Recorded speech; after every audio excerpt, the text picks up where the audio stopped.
उनके साथ मेरा जो सफ़र रहा ये 4-5 साल का सफ़र था।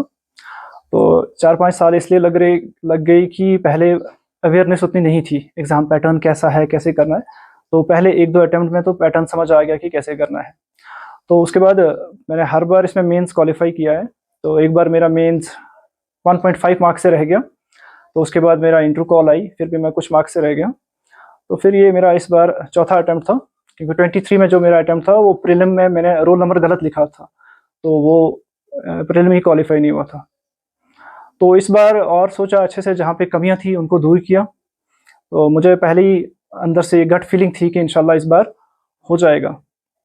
तो इंशाल्लाह अब जो नेक्स्ट कदम है पब्लिक की सर्विस के लिए है, तो इंशाल्लाह उम्मीद यही है कि उनको बहुत अच्छे से सर्व करेंगे, जितना हो सकेगा अपनी कैपेसिटी में। तो एज़ यू नो कि ये जो एग्ज़ाम है इसमें बड़ा प्रेशर होता है और human error is always there. मगर मेरी वो छोटी-सी जो गलती है कि रोल नंबर गलत हो गया, तो उसने एक पूरा मेरा अटेम्प्ट खा लिया। जो 2023 का केस एग्ज़ाम था, तो उसके मैं पहली स्टेज पे ड्रॉप हो गया। तो ऐसी गलतियाँ बहुत सारे बच्चों से होती हैं। कुछ लोगों से रोल नंबर गलत हो जाता है, कुछ लोग आंसर सही पता होने के बाद गलत मार्क कर देते हैं। तो ये चीज़ें अवॉइड करनी है, ये मिस्टेक्स अवॉइड होनी चाहिए।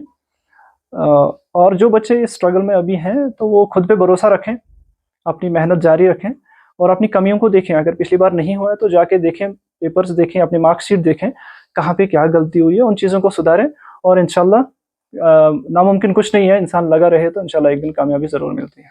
जी, फैमिली सपोर्ट बहुत ज़रूरी है। I am married, I have 2 kids, मैं जॉब भी करता हूँ, तो उसके साथ-साथ पढ़ाई मैनेज तभी होगी जब आपकी फैमिली आपको सपोर्ट करती है।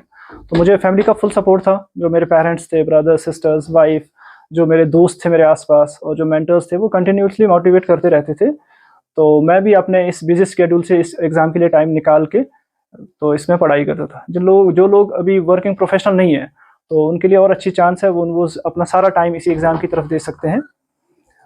तो इसमें डिमोटिवेट होने की ज़रूरत नहीं है, एग्ज़ाम बड़ा अनप्रेडिक्टेबल है। तो एग्ज़ाम इसलिए टफ बन जाता है क्योंकि ये 3 स्टेज प्रोसेस है। तो पहले प्री है, उसके बाद मेंस है, देन इंटरव्यू। तो एलिमिनेशन हर जगह होता है और यू नेवर नो कि वेयर डू यू स्टैंड। तो इंसान को अपने मार्क्स भी नहीं पता होते मेंस में और इंटर के मार्क्स भी नहीं पता होते हैं। तो थोड़ा-सा अनप्रेडिक्टेबल हो जाता है। तो लगे रहना है, हो जाएगा इंशाल्लाह एक दिन सब। तो इम्तियाज़ साहब जो हमारे गनीमन के रहने वाले हैं और इन्होंने ये जो कामयाबी हासिल की, दुनिया दारुल असबाब है, यहाँ पे आपको असबाब अपनाने पड़ते हैं। मेहनत मशक्क़त जो इंसान करता है दुनिया में और मेहनत का सबब जो अपना लेता है, तो अल्लाह ताला उसको उस मेहनत को रायगा नहीं छोड़ते हैं, उसको कामयाबी मिल के ही रहती है। और सबसे बड़ी बात ये है कि जब इंसान किसी रास्ते पर किसी मंजिल में अकेला होता है और उसके आसपास कोई नहीं होता है और उसकी रहनुमाई करने वाला नहीं होता है, तो वो रास्ता काफ़ी मुश्किल होता है, क्योंकि उसको खुद तय करना पड़ता है कि मुझे कौन सी सिमत इख्तियार करनी है और मुझे कामयाबी कैसे मिलेगी।